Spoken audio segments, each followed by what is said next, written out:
Hey folks, welcome to my channel, or welcome back if you've been here before. Let's get right down to business, as is the custom here. So I've been doing more audio content of late, podcast style, and this is what we're doing here now as we contemplate the nodes and what's going on with them in 2020 and 2021. All right, so one of the key astrological shifts of this year is that the nodes of the moon will move into Gemini and Sagittarius. So the nodes will change signs as they move backward throughout the zodiac, and they change signs in May 2020. So we began to discuss this in our astrological cycles of 2020 podcast, but we're going to begin to flesh out some of the themes here some more. First, as we like to do, let's take a more holistic look to sort of wrap our minds around why, from a collective perspective, the nodal axis, the nodes of the moon, are important. Why? So, in broad terms, the placement of the nodes in a given pair of signs for about a year and a half thematically gives us a sense of the lessons that we are collectively facing. So karma that is ripening, that has ripened, let's say in respect of a certain theme or set of themes. So certain lessons that come to a head. So the nodes in a given pair of signs helps us to understand in broad terms the nature of the evolutionary juncture or moment that we're in. So the nodes fall across a sign pair. So as we talk about the nodes and the lessons of the nodes, built into that is the idea of integration of a given polarity. So we've been dealing with the Cancer-Capricorn polarity, which we've discussed on the channel here at length because the nodes have been in Cancer and Capricorn, and now we are going to be dealing with the Gemini Sagittarius polarity, opposite signs. So as we like to remind ourselves here, opposite signs share a symbiotic relationship. So we understand Gemini when we understand its opposite Sagittarius, and vice versa. So opposite signs are essentially complementary, or let's say within an opposing sign pair is the inbuilt potential for a relationship of complementarity and integration. So from an elemental perspective, we know that in the zodiac, water signs oppose earth signs and fire signs oppose air signs. So the underlying elemental complementarity gives us the logic of the inherent potential for integrating these opposing signs. Yes, so we recently used this analogy here on the channel. So we spoke about darkness and light. So darkness and light make sense in relation to each other. So each is conceptually linked to the other. We can't understand darkness without understanding light. Each one conceptually makes space for the other. And that's the sort of logic of an opposing sign pair. So from an energetic and spiritual perspective, the lunar nodes, though, they have everything to do with the, let's say, collective basin of human experience on the planet, of people who have lived in various lines of time. Let's say that the moon and its nodes have to do with the processes by which the soul advances its experience, collects experience throughout embodied life, through the experience of taking on a physical body, through having physical experience. So the moon and its nodes essentially describe the processes by which we create an individual and collective psychic repository of our experiences as we express ourselves through a body, through a biological mechanism. So we've mentioned here before, at the risk of sounding somewhat technical, but the points at which the moon crosses the ecliptic, of course, being the apparent path of the sun around the earth from our perspective.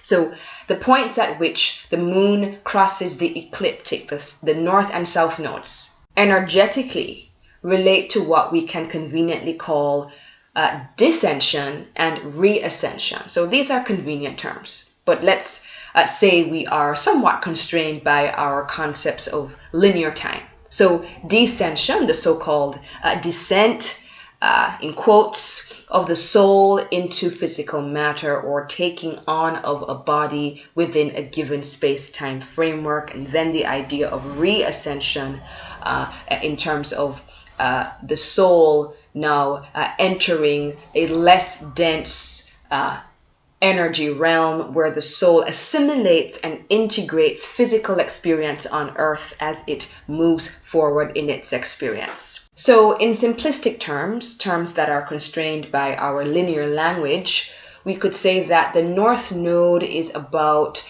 carrying forward the experiences of embodied physical life and integrating that within the broader soul experience as the soul, as a whole entity, moves toward, let's say, more realization and more experience.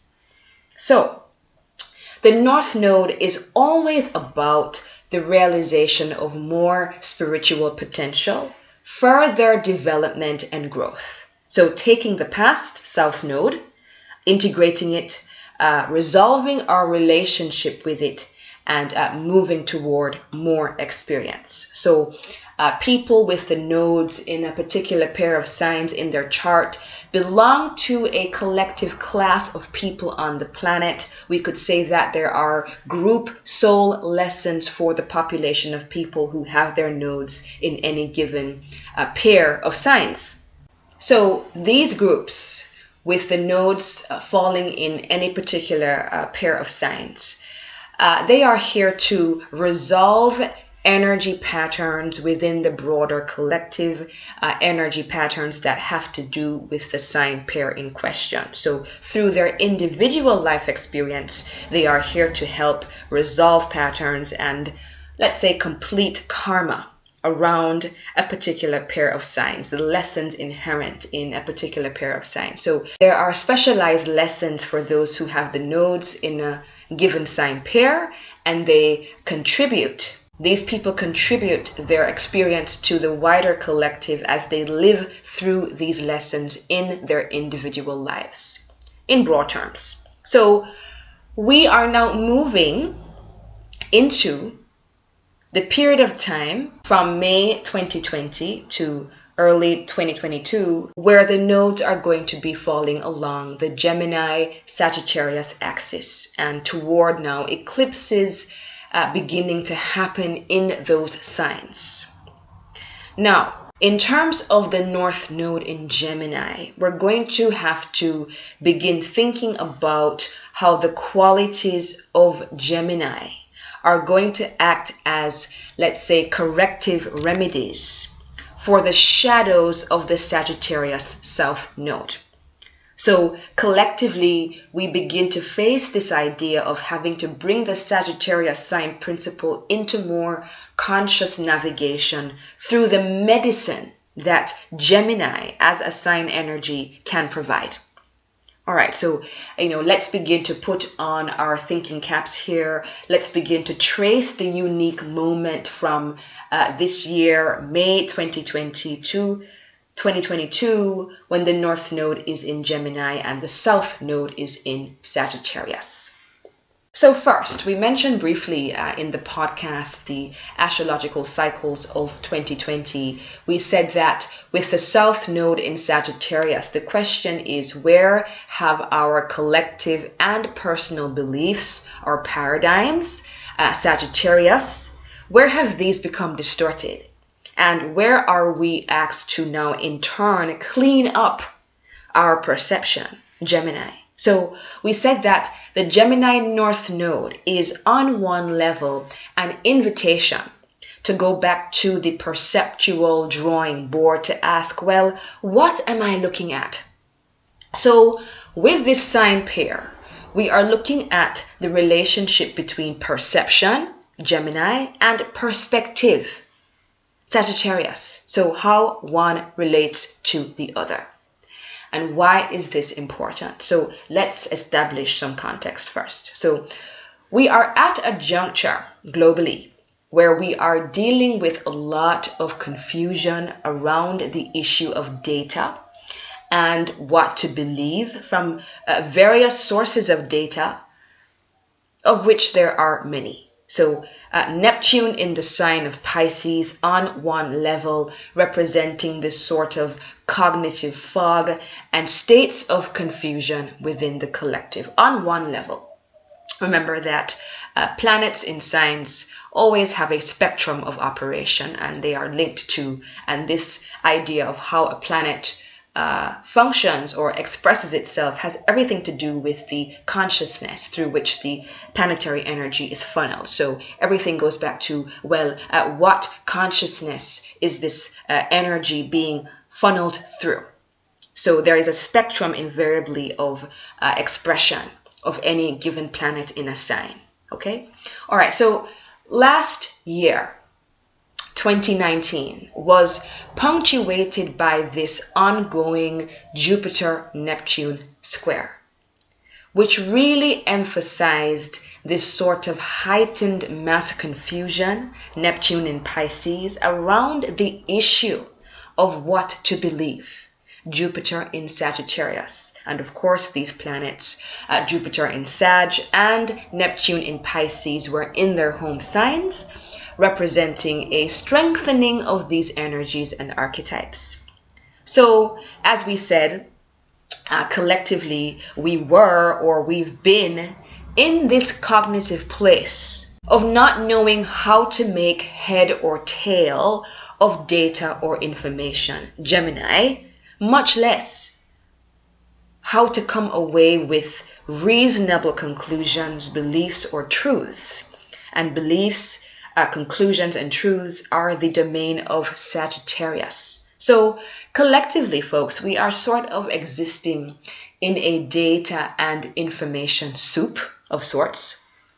So all sorts of data and information swirling around on our devices. And as we've said before on the channel, we are in the era of fake news and the very easy manipulation of data, which of course leads to faulty perception. So we're in the era where it's easy to fall into traps of faulty perception, faulty beliefs, confusion, cognitive decline, not knowing who or what to believe, and all sorts of perspectives and beliefs and paradigms and truths, Sagittarius, are available for the choosing.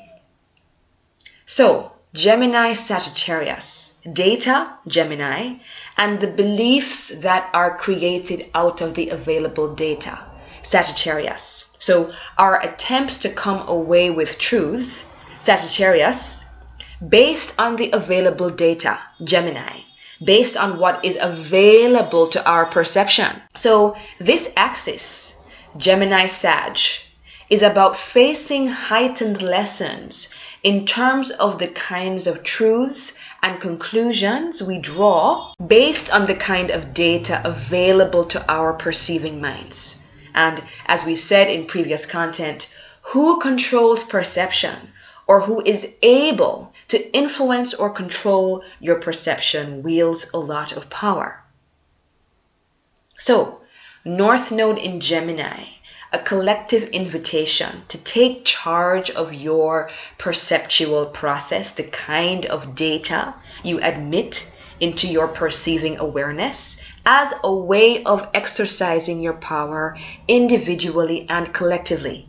So, the South Node in Sagittarius, representing the invitation to step back and to look at some of the shadows here of this archetype that we're dealing with. So Sagittarius in broad terms represents the search for truth and how we construct a given world view, the opinions that make up a particular paradigm or worldview. So in our current modern era, we are dealing with two things in particular that go into the creation of our paradigms and worldviews. And the first thing I'd like to sort of call attention to is the idea of algorithmic censorship So in simple terms, the control of what comes up in your feed for you to look at in the first place. And we're not talking about the idea that, okay, sites give you more of what you were looking at, not the idea that if you search for how to bake a chocolate cake, that very likely you'll get more of that sort of content. We're talking about something a little bit more nefarious here, where there is the shutdown of certain streams of data in order to take them out of the collective perceptual field. So if certain data is absent or it's harder to find through algorithmic censorship, then we can begin to understand how this lends itself to the creation of certain beliefs, paradigms, or worldviews, because there is a lack of available data circulating in the data pool to offer a different perspective on a given issue. So the other thing that we are looking at, sort of unique to our moment, is also this idea of the shadows of, let's say, political correctness, and the shadows of what has been loosely described as woke culture, in quotations, and where those things can become their own tyranny. So how political correctness may prop up a certain worldview or paradigm by preventing people from saying things which may contest the prevailing paradigm. So the idea of people being intimidated by or feeling intimidated by the consequences of putting forward opinions and data which do not conform to certain consensus or prevailing beliefs or paradigms. So people are self-censoring on what would be sensitive topics. Now, of course, many people have their hearts in the right place and want to see a more equitable world, and they do a good job of calling our attention to where there is disenfranchisement and inequity. So we see this, of course, coming up in discussions about race. And a very interesting situation fairly recently where someone, himself white, a fairly prominent individual, said that white people are bad people. And I could be paraphrasing here, but that is what he said in essence. Now, the question is, despite that person's attempt to perhaps be racially sensitive or to be, let's say, sensitive to social justice issues and the issues faced by non-white people, the question is, how productive is expressing the sentiment that white people are bad people? Does that kind of thing truly advance the discussion of racial equity in any shape or form? And I'm asking this and throwing it out there as someone of color. This is the American term for it. I don't personally use this term because I don't live in America. So in America, this terminology, a person of color, is more fashionable. I'm not American, though I do enjoy visiting, and I keenly observe what goes on in that society. So to say that white people are bad people becomes allowable in a certain paradigm which may see itself as being on the good side of history because of its sensitivity to social justice and racial inequality. So let's bring it back now. The Gemini North Node, the idea of the need for a fresh perceptual lens, fresh perception to sort of examine the shadows of these prevailing ideas and paradigms and consensus beliefs. So then the other issue that we have to contend with is, well, we have people using the slogans of supposedly progressive paradigms and worldviews, but when you look into their actions entirely contradict the slogans that they use. Now, this year, when we look to what Mercury is doing as the ruler of that Gemini North Node, we see that in 2020, we have Mercury retrograde in water signs, in Pisces in February, which we'll discuss, in Cancer in June, then again in Scorpio in October. So Mercury retrograde in water signs. So Mercury retrograde in water is going to be important in terms of using, let's say, more intuitive, feeling perception to suss out the truth, allowing the perceptual faculty, that's Mercury, to be informed by deeper processes of intuitive calculation of data in order to perceive more truth. So using the emotional body and feeling centers. So someone is touting all of these progressive views, but something is not sitting right in terms of how I feel. So what are they really saying beneath the words? So Mercury retrograde periods in water especially are good for this sort of deepening of perception. So the Gemini North Node points the way forward in some key ways. One is the willingness to go back to states of curiosity to examine what is. This is what Gemini does. It perceives its environment and then renders those perceptions into communication and language. But first is the act of perception. So the Gemini North Node is the invitation to wipe the perceptual slate clean and go back to examining what is. So Gemini asks, well, what am I looking at? And then it begins to label it. And of course, Sagittarius, on the other hand, now assigns a more holistic framework of meaning. So the question becomes, where have we become trapped by prevailing paradigms, opinions, narratives, South Node in Sagittarius, which prevent us from perceiving, that's Gemini, things with clarity? So we are prevented from perceiving with clarity. Where is that happening? So the Gemini North Node points the way forward in terms of its suggestion of the need for a willingness to examine the facts and to come to our own conclusions, especially where prevailing paradigms and opinions shut off or prevent the admission of certain facts into our perception, into our perceptual framework, our cognitive framework. So reliance on your own direct perception and your own processes of organizing data and information as a counter to where certain prevailing paradigms and beliefs and consensus thinking, as a counter to where those things fall short. So the opportunity to examine, that's Gemini, where you get your frame of reference for the world. Of course, your frame of reference being a Sagittarian thing. And there's another opportunity that this North Node in Gemini presents. And this has to do with the necessity for Gemini activity, talking to people, sharing data, having conversations and dialogues as a way of having an alternative to prevailing paradigms where these prevailing paradigms or beliefs come up short. So the importance of day-to-day, let's say on-the-ground communication with other people to introduce concepts that the prevailing opinions perhaps do not permit. Now, thankfully, the internet exists.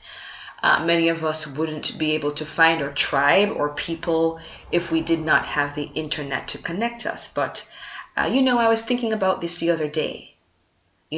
Some of the merits of an old school approach, finding a small group of people, meeting face to face, discussing an article or a topic or a book, exchanging information, and strengthening each other's awareness by presenting worthwhile information. So, hey, I read this article, or hey, I saw this thing. So having conversations, dialogue, give and take, true exchange and commerce of ideas, which is the essence of Gemini. So while our social media does achieve some of this purpose, there are other elements of social media environments which increasingly do not really allow for true exchange. So Gemini, North Node.